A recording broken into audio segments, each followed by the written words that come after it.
With Halo Wars 2 right around the corner, we here at Suggestive Gaming figured it would be a good idea to brush up on what happened in the first installment. So without further ado, this is what you need to know about Halo Wars. Our story begins in the year 2531, during the early days of the Human Covenant War on the world of Harvest. Aboard the UNSC Spirit of Fire, Captain James Cutter sends a group of reinforcements to Alpha Base, where Sergeant John Forge and his team were attacked. The battle is lost and the base is destroyed, but Forge rounds up the survivors and they eventually reach a Forerunner relic guarded by Covenant forces. The squad eliminate the Covenant, and Professor Ellen Anders is brought in to research it. Upon her examination, she finds that the relic is pointing to another human-occupied world, Arcadia, which she claims holds something of great interest to the Covenant. A Covenant counterattack ensues and the team is saved by the Alpha Base squad and the Spirit of Fire, which they use to follow the Covenant to Arcadia. There, Forge and his team deploy to help the Spartans of the Red Team to evacuate civilians from Arcadia City. After doing this, Spartan Group Omega arrive to assist in destroying the local Covenant army. The Covenant, however, have set up a shield generator around Forerunner ruins, which the UNSC break through using a prototype Rhino artillery device. Inside the shielded area, they are stopped by a Covenant Super Scarab, which they are eventually able to destroy. When they advance to investigate the area, however, Anders and Forge are ambushed by the Covenant Arbiter Ripa Morimi, who wounds Forge and leaves with Anders captive. Red Team arrives and the Spirit of Fire pursue the Arbiter to an unknown planet.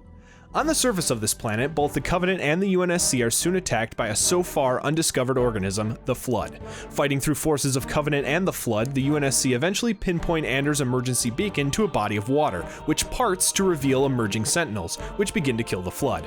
The Spirit of Fire is then pulled into this opening and the ground troops narrowly make it back onto the ship. The Spirit of Fire is taken deep into the planet's interior, where it is passed through several rings which kill the Flood on the ship's hull.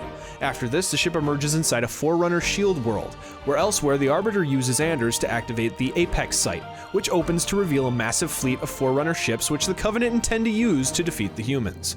Anders manages to escape during this distraction by repurposing her stasis cage to teleport to the surface of the shield world, rejoining Forge and his squad. Anders informs the UNSC of the fleet, and they devise a plan to remove the Spirit of Fire's faster-than-light reactor in order to detonate it, sending the shield world's sun into a supernova, destroying everything inside. Upon execution of this plan, the Arbiter attempts to stop them, but his guards are dispatched by Red Team, and Forge kills the Arbiter himself. The UNSC then activate a portal to escape to the Spirit of Fire, but Forge stays behind to detonate the reactor. Aboard the ship, Cutter slingshots it around the world's sun to build up speed to escape the blast radius of the reactor and pilot the ship to safety. With this battle finally over, but without an FTL drive to provide the ship speed to return home, the crew enter cryogenic sleep with hopes to one day be discovered. Cutter then closes Forge's tube in respect to his sacrifice for humanity before closing Anders and himself in their respective tubes, ready for whatever awaits them. Sometime later, however, we hear Serena, the Spirit of Fire's AI construct, wake the captain with the ominous warning, something has happened. This leads us directly into Halo Wars 2 as we uncover what happened to the Spirit of Fire and witness another crucial chapter of the Halo saga. Hey guys, thank you so much for watching this video. I hope this helped you out when you're going into Halo Wars 2. If you like this video, please give it a thumbs up, please subscribe, click that alert button so you can see these when they come out. We're also a Let's Play channel, please check out those videos as well. We release 2 every week, and we hope you enjoy them. Thanks again.